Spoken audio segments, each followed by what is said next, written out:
Buenas noches. En el año 1959, en el estado de Kansas, en Estados Unidos, una familia de granjeros, de honrados granjeros, fieles cristianos, gente honesta, bien relacionada con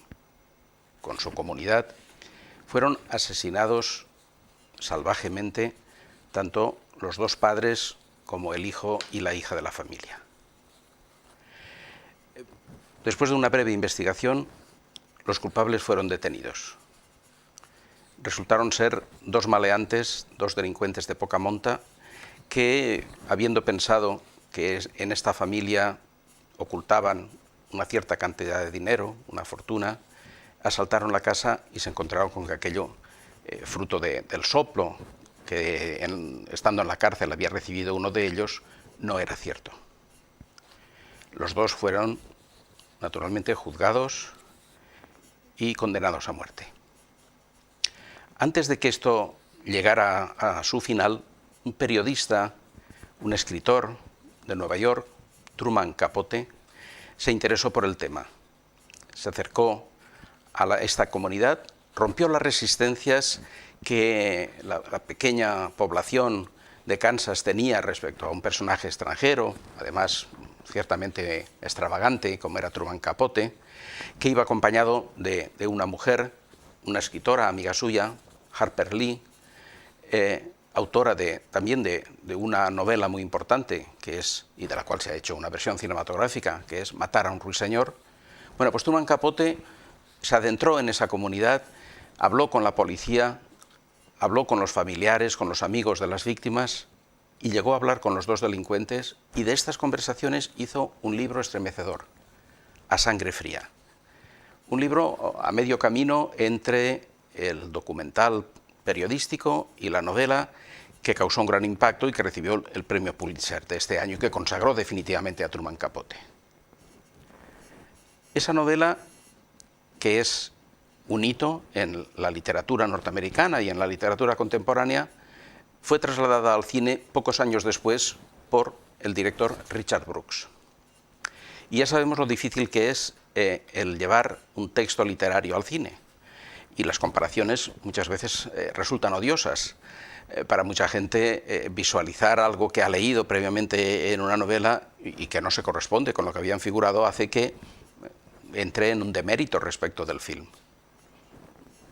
Quizá haya que entender que esto no ha de ser así, son dos lenguajes completamente distintos. Richard Brooks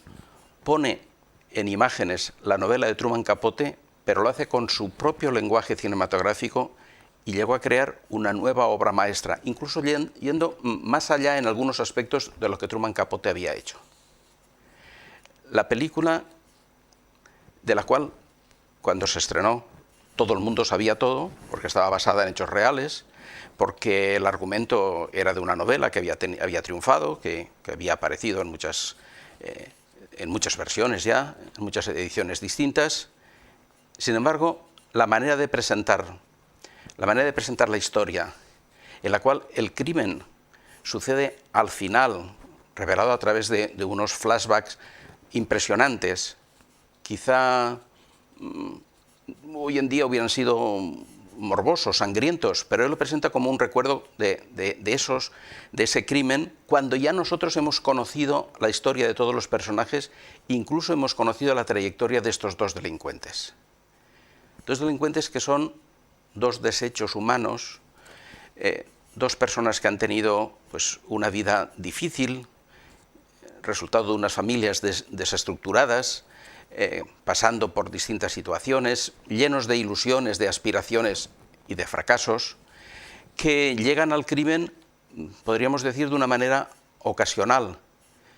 y que no lo sienten como una pasión personal, como una intencionalidad propia, sino como el resultado de unos hechos de los que ellos mismos no pueden hacerse responsables. Ya sabemos la diferencia que hay entre un asesino y la víctima, pero también ellos son condenados a muerte. Y este es seguramente el mensaje profundo que ya está apuntado en la novela de Truman Capote, pero que Richard Brooks, en la película que vamos a ver esta noche, destaca especialmente. La película se inicia con ese título, a sangre fría, porque a sangre fría cometen el crimen estos dos personajes. Pero cuando se llega al final, cuando estos dos personajes, que son, como digo, dos seres que la vida ha maltratado, dos monstruos que la sociedad ha creado para luego tratarlos como tales monstruos, cuando están ya al borde de ser ejecutados, uno de ellos dice: quisiera pedir perdón, pero no sé a quién. Y la película se cierra con el ajusticiamiento de estos asesinos y con la sobreimpresión nuevamente del título A sangre fría. Y esto es una reflexión grande sobre la pena de muerte, porque está muy mal que estos asesinos hayan matado injustamente a unas personas inocentes, pero la sociedad les paga exactamente con la misma moneda. Y este es un debate que todavía está abierto, que en muchos lugares, pues paulatinamente la civilización lo ha ido colocando en su sitio, pero que en Estados Unidos, entonces y todavía ahora, tuvo un gran peso. Richard Brooks, que ya tenía muchas películas en su haber cuando realiza esta,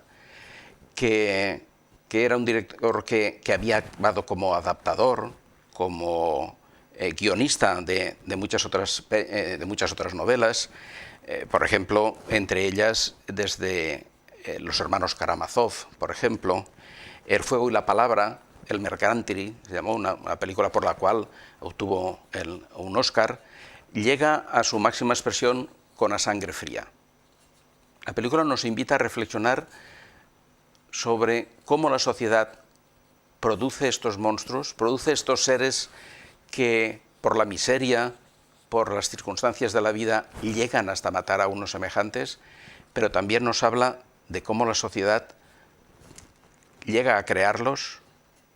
y de cómo la sociedad americana, precisamente en ese momento, pero muchas otras, también a sangre fría, sin comprender la realidad, las circunstancias, comete sus propios crímenes. Veamos la película.